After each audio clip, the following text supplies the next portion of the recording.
অনেকদিন পর নিজেকে নিয়ে কিছু কথা লিখলাম। ধ্বংসের দিকে তাকিয়ে মুচকি হাসি দেওয়া অদ্ভুত মানুষ আমি।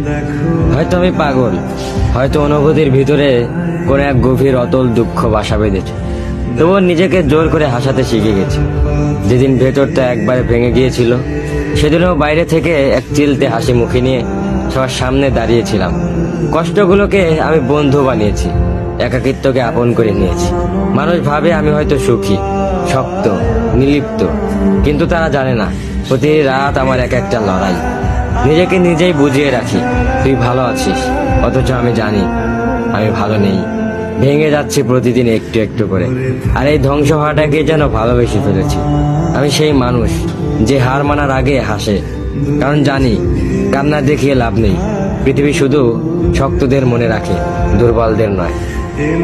তাই আমি অদ্ভুত, আমি অনুভূতির আগুনে পুড়ে যাওয়া নীরব যোদ্ধা। আমার জীবন কোনো সুখের গল্প নয়, এটা নিঃশব্দ বিপ্লব, যেখানে হাসির আড়ালে লুকানো থাকে হাজারো না বলা কথা, ভাঙা স্বপ্ন, হারিয়ে যাওয়া আমি।